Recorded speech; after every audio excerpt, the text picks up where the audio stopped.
एक बड़े और खूबसूरत घर में शहर के एक पोश इलाके में जहां हर कोने से खुशहाली झलकती थी, बेगम शहनाज अपने 4 बच्चों के साथ रहती थीं। 2 बेटे डॉक्टर फ़हीम और इंजीनियर कामरान और 2 बेटियां डॉक्टर आलिया और इंजीनियर सहर। सभी अपनी अपनी फील्ड में कामयाब और नामवर थे, मगर ये कामयाबी इनकी अपनी नहीं बल्कि बेगम शहनाज की शबो रोज़ की मेहनत, मनसूबाबंदी और सबसे बढ़कर उनके गैर मुतज़लज़ल कंट्रोल का नतीजा थी। बेगम शहनाज एक मजबूत, बाइख्तियार और हद से ज़्यादा कंट्रोल करने वाली माँ थीं। उनका मानना था कि वो अपने बच्चों के लिए सबसे बेहतर जानती हैं और उनकी ज़िंदगी के हर फैसले में उनकी मर्जी शामिल होनी चाहिए। बच्चों के कपड़ों के रंग से लेकर उनके कैरियर का इंतखाब, शादी का फैसला और यहाँ तक कि घर की छोटी मोटी अशिया की खरीदारी भी उनकी इजाज़त के बगैर नहीं होती थी। मैं तुम्हारी माँ हूँ, मैं तुम्हारी भलाई चाहती हूँ, ये इनका तकिया कलाम था। बच्चे, जो बचपन से ही उस माहौल के आदी थे, कभी अपनी मर्जी का इजहार नहीं कर पाए। वो माँ के फैसलों पर भरोसा करते थे और समझते थे कि शायद यही दुरुस्त तरीका है। उनकी शख्सियतें माँ के मजबूत साए तले दबकर रह गई थीं।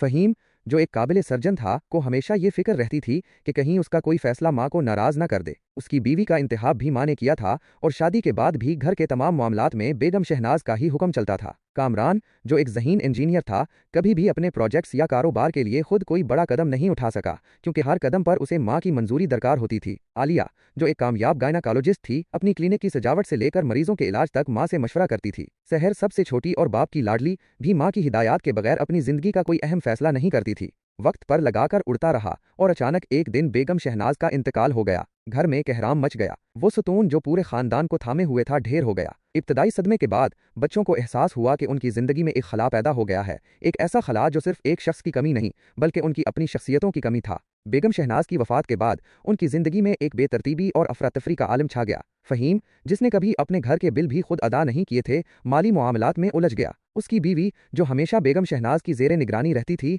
अब खुद को आज़ाद महसूस करने लगी, मगर फैसले करने की आदत न होने की वजह से घर का निज़ाम दिरहम बरहम हो गया। उनके दरमियान छोटी छोटी बातों पर झगड़े होने लगे। कामरान ने एक नया कारोबार शुरू करने की कोशिश की, मगर उसे समझ नहीं आ रहा था कि कहाँ से आगाज़ करे, किस पर भरोसा करे और कौन सा कदम दुरुस्त होगा। उसकी कारोबारी जिंदगी में ठहराव आ गया। आलिया को अपनी क्लिनिक में अमले के मसाइल दरपेश थे, मगर वो हल करने की बजाय परेशान रहने लगी। उसकी अज़दवाजी जिंदगी में भी कशीदगी बढ़ गई, क्योंकि उसका शौहर, जो हमेशा माँ की वजह से चुप रहता था, अब उसके बेअमली पर तंज करने लगा। सहर, जो हमेशा माँ की मदद के बगैर कुछ नहीं करती थी, अब अपनी ज़ाती जिंदगी के छोटे छोटे फैसलों में भी उलझ कर रह गई। उसकी शादी में ताख़ीर हो रही थी और वो किसी रिश्ते का इंतखाब खुद नहीं कर पा रही थी। बच्चों ने यह समझा कि तालीम और पैसा सब कुछ है, मगर उन्होंने ये कभी नहीं सीखा कि ज़िंदगी के अमली मैदान में खुद मुख्तारी, फैसला साजी और मसाइल का सामना करना कितना ज़रूरी है। उनकी माँ ने इन्हें कामयाबी की सीढ़ियाँ चढ़ाई थीं, मगर उन्हें अपने पाँव पर खड़ा होना नहीं सिखाया था। आज भी बरसों बाद फ़हीम, कामरान, आलिया और सहर अपने अपने शोबों में कामयाब तो हैं, मगर उनकी ज़ाती और ख़ानदानी ज़िंदगियों में एक गहरा खला मौजूद है।